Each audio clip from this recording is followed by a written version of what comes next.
Okay, good morning, everyone. Today we will continue with our materials on Introduction to Area Studies. And for today, we'll be discussing about the Asian continent in three aspects. That is the regional. Wait a minute, I have to turn off this first.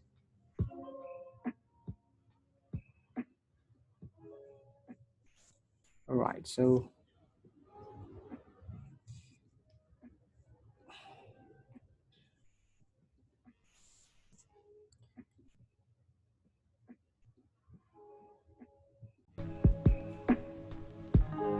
right, continuing.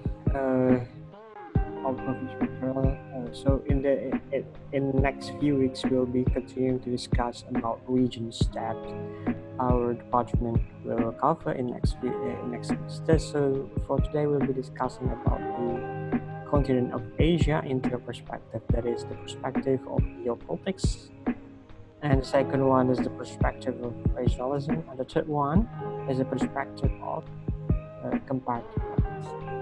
As you can see here, that Asia could be divided into several sub-regions. If we are looking from the eastern part of Asia, you can see that the yellow colored region, usually called as the East Asian region, while the blue colored region is usually considered as part of Central Asia. And in the brown colored region, we call it usually as Middle Eastern part, and for the green colored part is the South Asia, and obviously the red colored part is Southeast Asia. Why this division came into being?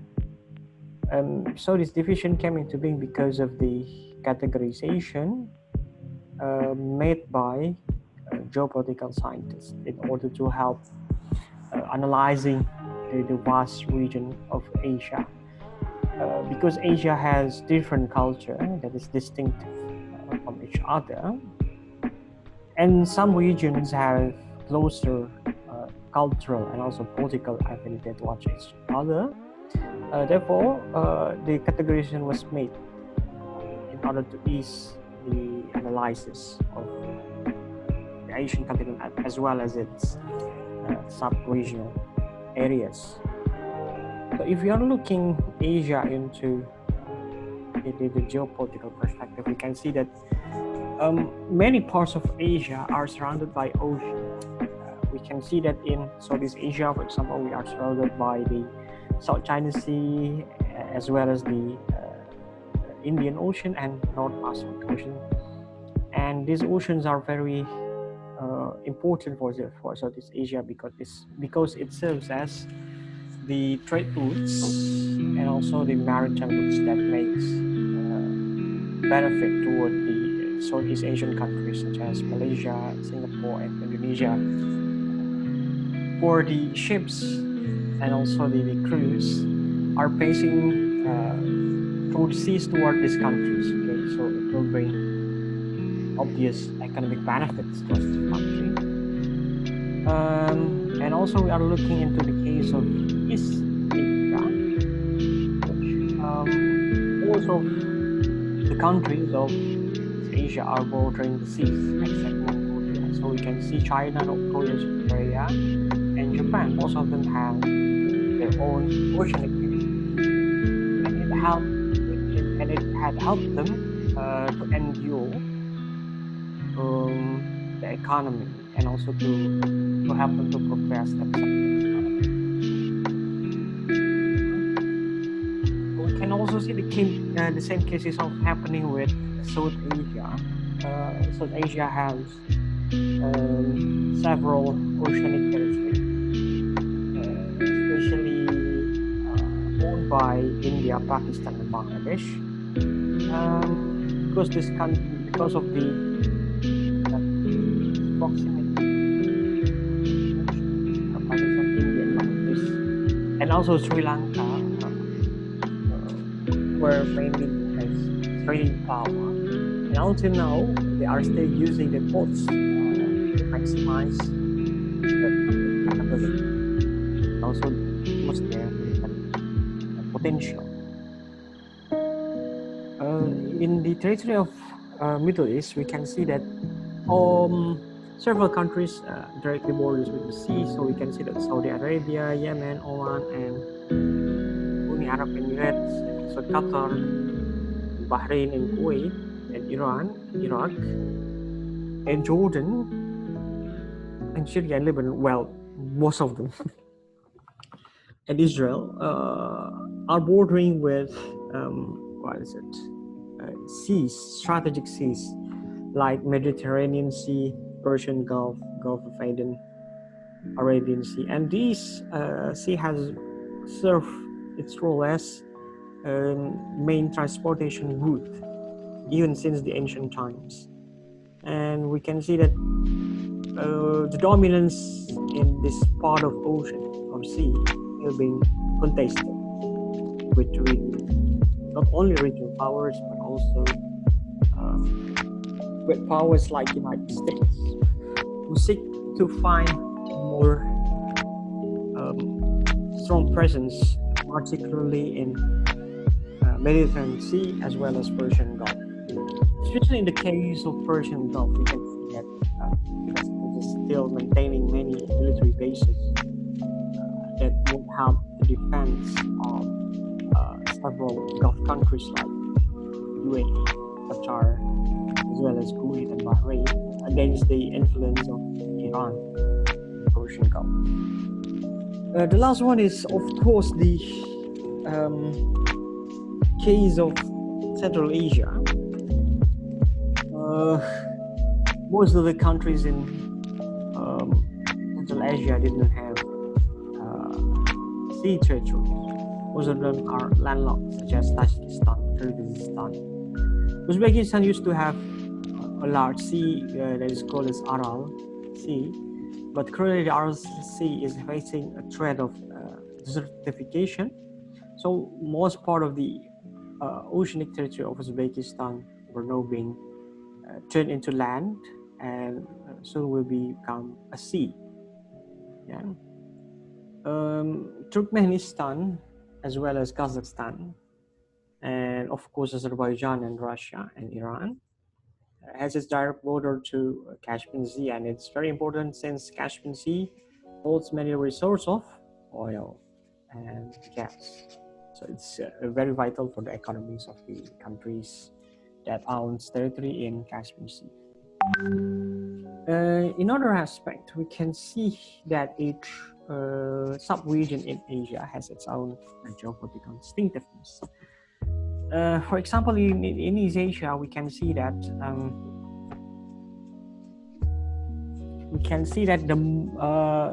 the largest geographical area is, of course, owned by China, due to the imperial expansion that was done from at least before Christ millennium, to the 15th or 16th century. So China holds the most or the widest geographical territory in East Asia compared to other countries like Mongolia, Korea, both North and South, and also Japan. Therefore, China has significantly benefited from huge land and also large population. But it doesn't inhibit South Korea and Japan to actually obtain significant and progressive economic development. They are having high-skilled workers and also high-quality resources in order to turn themselves into a very capable nation in terms of both economic and technological development. In terms of Southeast Asia, we can see that Southeast Asian countries are deeply aligned with their relations with oceanic territory. But in the case of Indonesia, of course, Indonesia could not ignore that its land territory, which has provided agricultural resources that is feeding everyone. The same case is also happening as well with Thailand and Laos and Vietnam. They are having a significant maritime territory, but they are not neglecting the importance of their land. Yeah? And of course, in South Asia, we can see that India is dominating because India has the largest population, not only in the region but also in the world. With the existence of many human resources, India could obtain more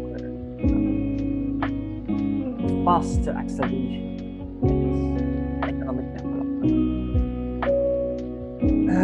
As in the case of what is it? Pakistan. Geopolitically, Pakistan has always been a threat for India, vice versa, and it has caused many instability in the region, particularly after the U.S. attack to Afghanistan. The security dilemma ensued between Pakistan and India, because India is also claiming Pakistan to be responsible for all of the terrorist attacks happening, vice versa, as well as Pakistan is also blaming India for conducting many terrorist attacks in its own territory through third parties. So that's what's happening in South Asia. In case of Middle East, of course, everyone knows about the geopolitics. We can say that the geopolitical context in the Middle East is quite complex, because not only regional power seeks to find dominance, but also great power. And we can see that the current geopolitical architecture in the Middle East is strongly defined by the interests of the global power, which will then decide the position of each country, and also the stance of regional leaders like Turkey and Saudi Arabia, as well as Egypt, which is actually part of Middle East but is not included here. As in the case of Kazakhstan in Central Asia, we see that Kazakhstan is the largest Central Asian countries, but this doesn't make them strong in terms of military, because they are still ranked in 62nd or 64th rank. So they will have to take more time to build their own military capacity against China, particularly. Yeah. Okay. In terms of regional cooperation, we can see that in East Asia, we can see no pattern of regionalism being activated in past 10 to 20 years. Why? Because countries in East Asia is still vying for dominance, and they are fearing that if one country is dominating each other, then the story would repeat itself.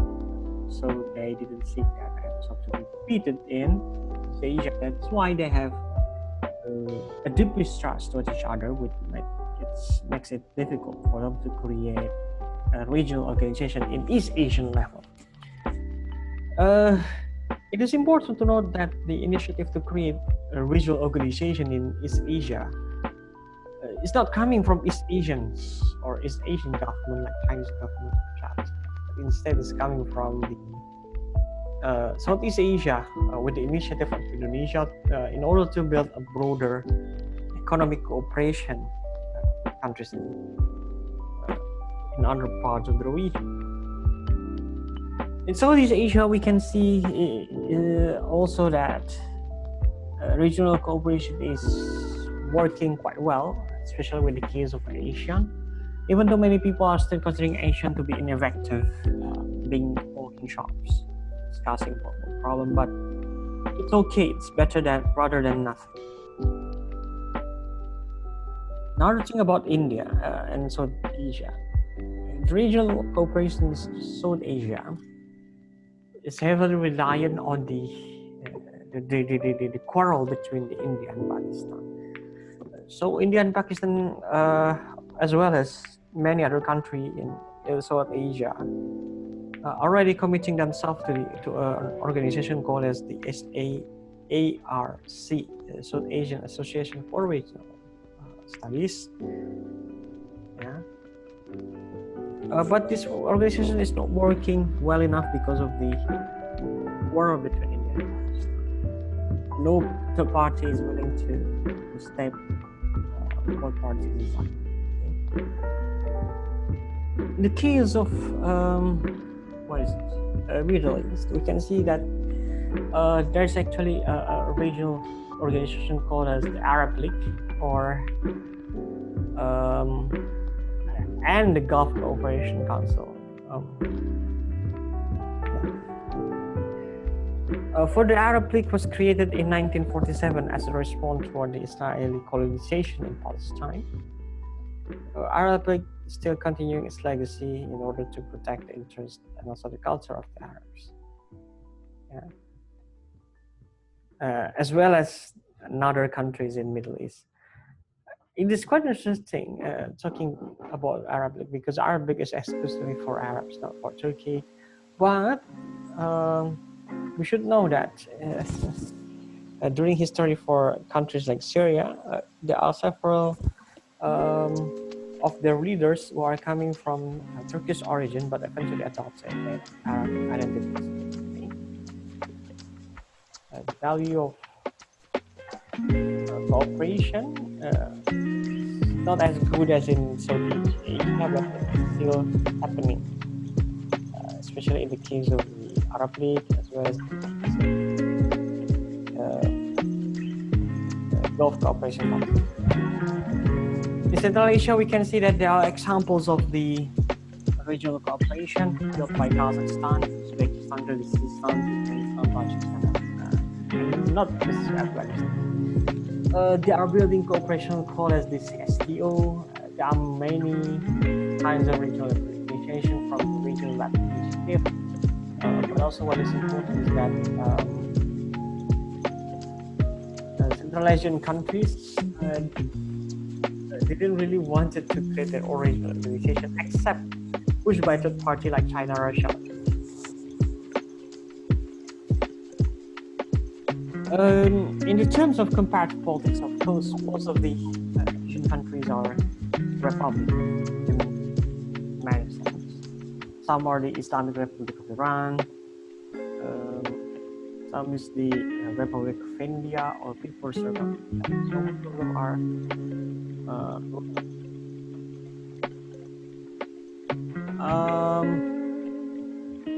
what is?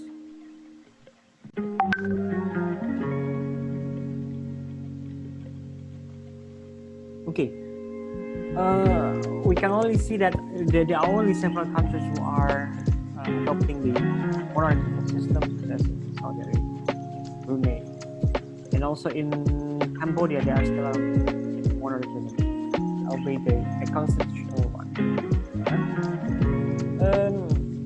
So, widely speaking, Asian countries mostly have adopted republican system, but with different kinds of democratic quality. Not all of them are having good parts of democracy because of the authoritarianism and also dominance of oligarchs in certain countries, especially in Central Asia, as well as in the Middle East. But most of the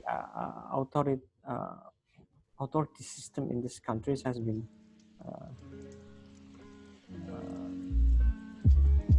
goodly advised. Okay, so that's all for me, everyone.